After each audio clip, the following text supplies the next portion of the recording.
आजकल उत्तर प्रदेश फिल्मी डायलॉगों से चल रहा है। उत्तर प्रदेश के मुख्यमंत्री लगातार ये गाते नहीं थकते कि अपराधी या तो जेल में है, नहीं तो उत्तर प्रदेश छोड़ के भाग गया है। जो बहन बेटियों की तरफ आंख उठाकर देखेगा उसका राम नाम सत्य है। मित्रों, जैसे दिन रात किसान के संघर्ष में साथ किसान का दे रही हैं, हम उनका धन्यवाद करते हैं। देश का किसान प्रियंका जी आपके इस संघर्ष को सदा याद रखेगा, आपके इस संघर्ष को कभी नहीं भूलेगा। देश का किसान हम आपका बहुत बहुत धन्यवाद करते हैं। ये सरकार मजाक और हंसी की आवाज सत्ता पक्ष की तरफ से आ रही थी। टीस हुई दिल में, किसान के बेटे के रूप में, एक देश के नौजवान के रूप में हमारे दिल में टीस हुई। ऐसा कौन सा घमंड है, ऐसा कौन सा अहंकार है? मैं आप सबसे पूछना चाहता हूं, ये जो घमंड है, ये जो अहंकार है, इसको उत्तर प्रदेश में आप सब प्रियंका जी के नेतृत्व में तोड़ोगे कि नहीं तोड़ोगे? मैं आपसे पूछना चाहता हूं। किसान के लिए नहीं तो इंसान के लिए ये कौन सा राजहट है? अपनी प्रजा की बात मानने से कोई राजा छोटा नहीं होता, अपनी प्रजा की बात मानने से किसी की हार नहीं होती।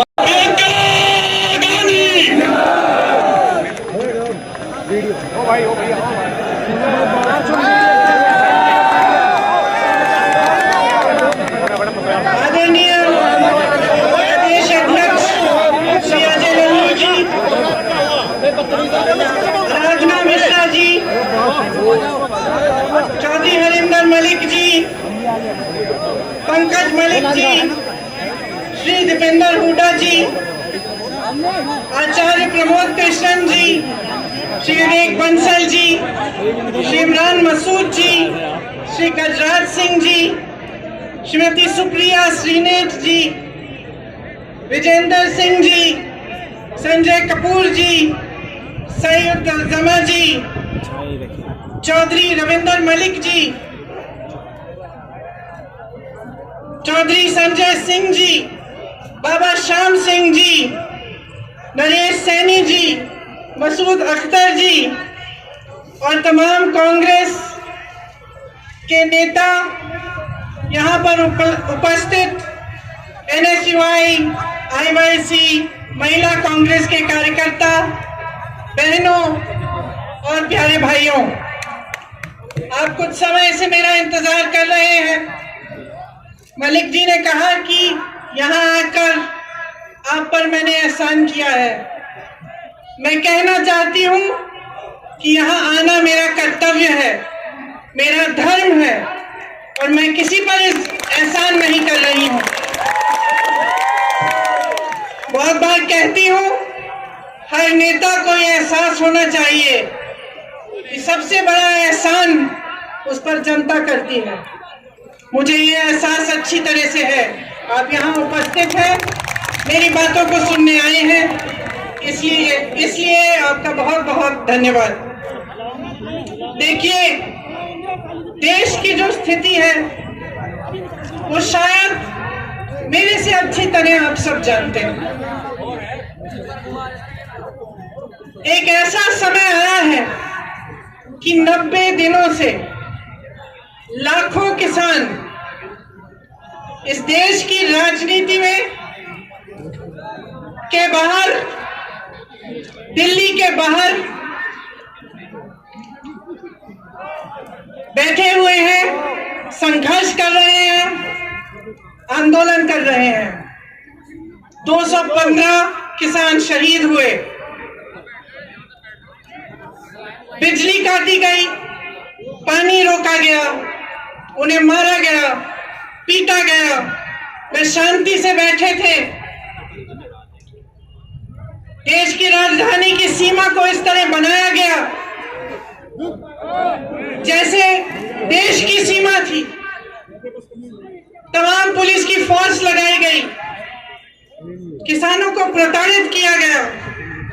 जो किसान अपने बेटे को देश की सीमा पर देश की रखवाली करने के लिए भेजता है, उस किसान को अपमानित किया गया, उसे जलील किया, उसे देशद्रोही कहा, आतंकवादी कहा। प्रधानमंत्री जी ने पूरे संसद के सामने उसका मजाक उड़ाया, उसे परिजीवी कहा, आंदोलन जीवी कहा। देखिए, इंसान की तरह देश का भी एक हृदय होता है। उस हृदय के धड़कने से देश जीवित होता है। मेरा मानना है कि हमारे देश का हृदय, उसका दिल किसान है, जो जमीन से जुड़ा है, जमीन को सींचता है, उसे उपजाऊ बनाता है, इस देश का अन्नदाता है, इस देश को जीवित करता है। लेकिन आज जब चौधरी टिकैत जी के आंखों में आंसू आते हैं, तो हमारे प्रधानमंत्री जी के होठों पर मुस्कुराहट आती है, उन्हें मजाक सूझता है। आज किसान के घरों से लूट हो रही है और प्रधानमंत्री जी के 2 पूंजीपति मित्रों को पूरी छूट दी गई है। आपके सामने आकर प्रधानमंत्री जी ने बार बार हर चुनाव में ये वादा किया था कि गन्ने का भुगतान आपको दिया जाएगा। मैं आपसे पूछना चाहती हूँ, आपको मिला? उन्होंने कहा था आपकी आमदनी दुगनी होगी। मैं आपसे पूछना चाहती हूँ, दुगनी हुई?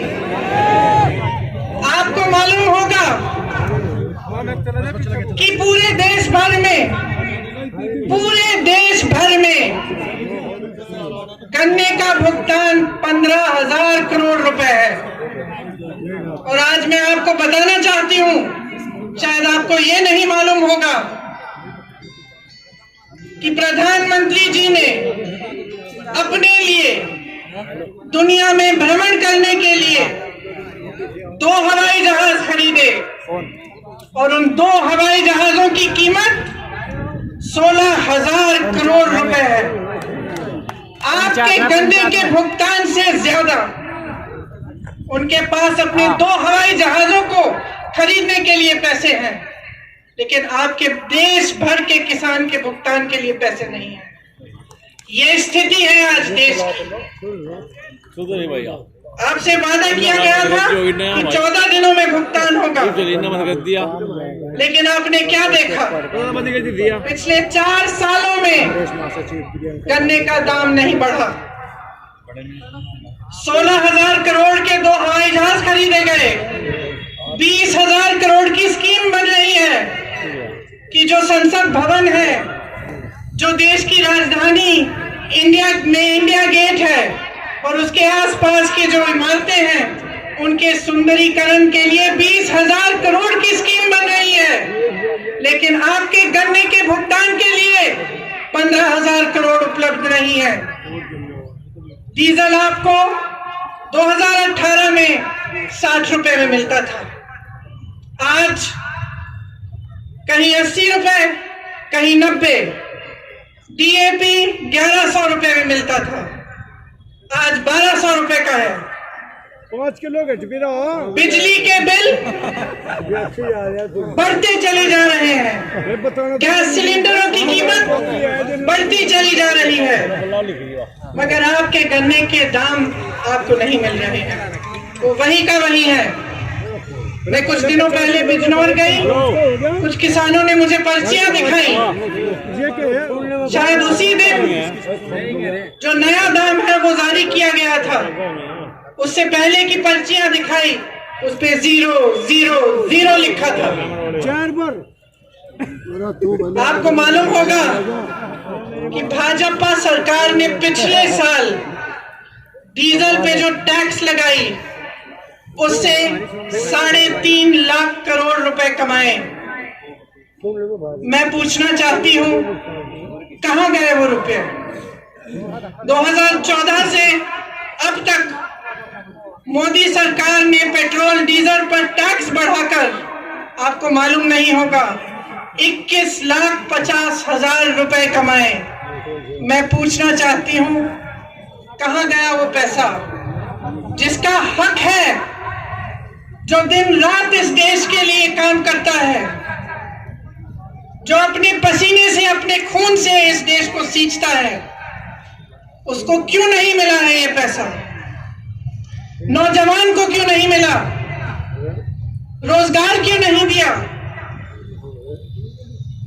और जब वही किसान प्रताड़ित होकर अपनी समस्या लेकर आपके पास आया, तो आपने उसकी बात क्यों नहीं सुनी? दिल्ली का बॉर्डर नरेंद्र मोदी से कितना दूर है? 5-6 किलोमीटर दूर होगा। और वही प्रधानमंत्री जो अमेरिका जा सकते थे, पाकिस्तान जा सकते थे, चीन जा सकते थे, जिन्होंने पूरी दुनिया में भ्रमण किया, वो उन लाखों किसानों के पास नहीं जा पाए, उनके आंसू पोंछ नहीं पाए, उनकी बात नहीं सुन पाए। क्यों? क्योंकि उनकी राजनीति सिर्फ अपने लिए है, अपने लिए और अपने खरबपति पूंजीपति मित्रों के लिए है। इतना पैसा कमाया तो आप चौंक जाएंगे। हजारों करोड़ कमाया है और आप सड़क पे बैठे हुए अपने हक के लिए संघर्ष कर रहे हैं, आंदोलन कर रहे हैं, और कोई सुनने को तैयार नहीं है। जो 3 कानून इस सरकार ने निकाले हैं, उनका सार तो आप जानते ही होंगे। पहला कानून कि प्राइवेट मंडियां लगेंगी और सरकारी मंडियों में जो टैक्स लिया जाता है वो प्राइवेट मंडियों में नहीं लिया जाएगा। इसका मतलब क्या है?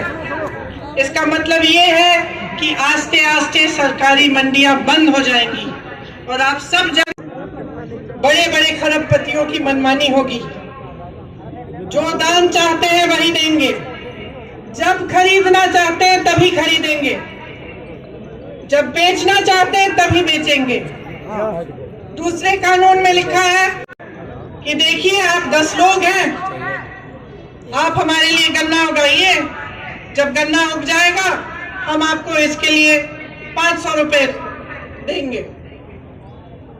लेकिन जब आप उसको उगाएंगे तो अगर उस खरबपति का मन हो तो वो आपसे कह सकता है कि ना मैं आपको 500 रुपए दूंगा और ना मैं आपका गन्ना चाहता हूं। उसको कहने की अनुमति है, वो कुछ भी कर सकता है। क्यों? क्योंकि इस कानून के तहत आपकी कोई सुनवाई नहीं है।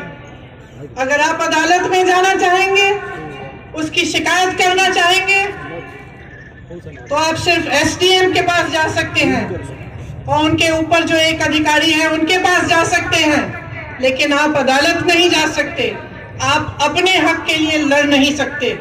ये लिखा है उस कानून में।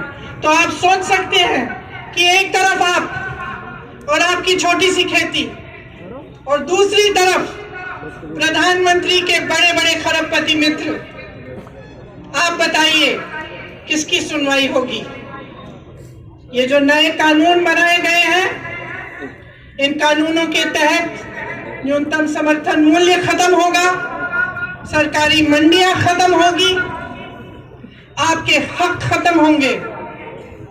और जिस तरह से इन्होंने इस पूरे देश को अपने 2-3 मित्रों को बेचा है, उस तरह आपको, आपकी जमीन को, आपकी कमाई को, ये अपने मित्रों को, अपने खरबपति मित्रों को बेचना चाह रहे हैं। तो ध्यान रखिए और आप जागरूक हैं। मैं जानती हूं आप कितना संघर्ष कर रहे हैं। जैसे पंकज जी ने कहा, सिर्फ पूरा देश नहीं, पूरी दुनिया देख रही है। और कभी कभी लगता है कि हमारे प्रधानमंत्री जी जैसे पुरानी कहानियों में अहंकारी राजा होते थे, जो जैसे जैसे उनकी सत्ता बढ़ती चली जा रही थी वो अपने महल में बंद हो जा रहे थे। लोग उनके सामने सच्चाई कहने से डरने लगे, उनके सामने गिड़गिड़ाने लगे, उनका अहंकार बढ़ने लगा। ऐसा लगता है कि हमारे प्रधानमंत्री जी भी एक तरह से उन्हीं अहंकारी राजाओं की तरह बन गए हैं। उनको ये भी समझ नहीं आ रहा है कि जो जवान इस देश की सीमा को सुरक्षित रखता है वह जवान किसान का बेटा है। उस जवान का आदर करना चाहिए, किसान का आदर करना चाहिए। और जब महीनों से संघर्ष चला आ रहा है, वही देशवासी जिसने प्रधानमंत्री को सत्ता दी, जिसने उन्हें प्रधानमंत्री बनाया, उन्हें समझ में नहीं आ रहा है कि उनकी सुनवाई होनी चाहिए, कि आपसे बातचीत होनी चाहिए। वो कहते हैं कि ये कानून आपके लिए बना है, किसानों के लिए बना है। तो क्या वो बता सकते हैं कि किस कानून, किस किसान ने बनाया, किस किसान से बात की? और अगर पूरे देश भर का किसान कह रहा है कि भाई प्रधानमंत्री जी हमें ये आपका कानून नहीं चाहिए, वापस ले लीजिए इसको, तो वो वापस क्यों नहीं ले रहे हैं? इस कानून को रद्द क्यों नहीं कर रहे हैं? आज मैं इस धरती पे खड़ी हूँ, ये एक पवित्र धरती है, यहाँ से तमाम संघर्ष हुए हैं, शहीद हुए हैं, स्वतंत्रता संग्राम के लिए आपने संघर्ष किया। मेरे से पहले शायद मलिक जी ने कहा कि 1987 में आपने संघर्ष किया था तो एक सरकार आपके सामने झुकी थी, वो मेरे पिताजी राजीव गांधी की सरकार थी।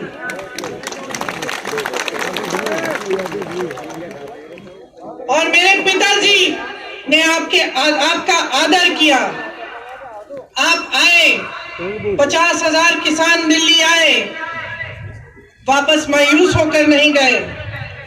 सरकार ने आपकी बात सुनी, आपकी मांगे पूरी करी। आज यहाँ खड़े होकर मैं आपसे कहना चाहती हूँ, आपने कहा कि आप खुददार लोग हैं, आप गद्दारी नहीं करेंगे मेरे साथ। मैं आपसे कहना चाहती हूँ कि मैं भी खुददार हूँ, मैं भी खुददार हूँ और मैं आपके साथ गद्दारी कभी नहीं कर सकती।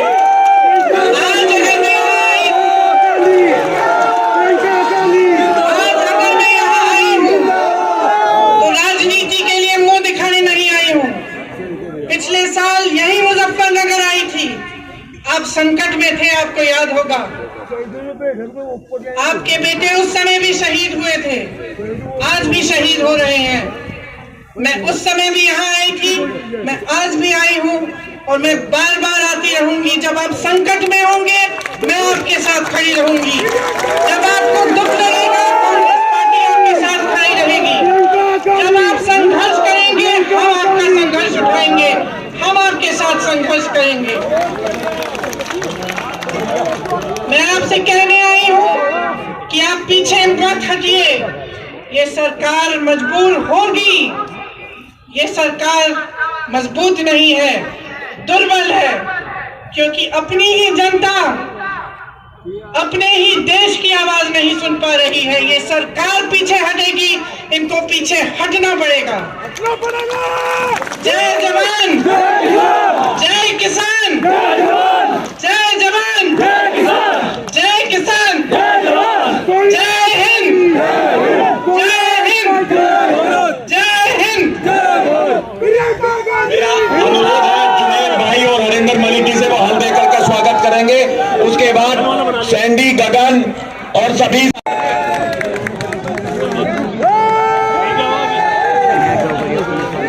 भाई फोटो फाटो यहाँ भाई हो जाए।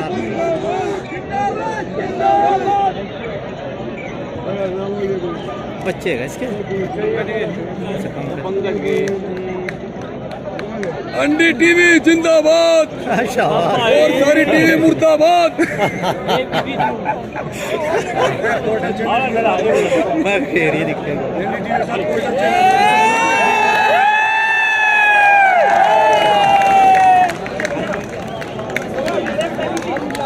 प्रियंका गांधी, सब लोगों से अनुरोध है, प्रियंका गांधी, आदरणीय प्रियंका जी यही है, आप लोग यहाँ से हटे, जरा मंच की व्यवस्था खराब ना करें, मेरा अनुरोध है सब लोगों को, से सम्मान। जय जय, नारा लगाओ, एहसास कराओ कि भाड़े के नहीं हो, मनसर दिल से आए हो। जय जय प्रियंका गांधी, कांग्रेस पार्टी, राहुल गांधी।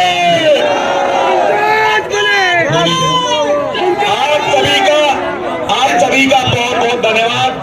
हमारे बीच में दीपेंद्र हुड्डा जी आए हैं, मैं उनका भी धन्यवाद करता हूं।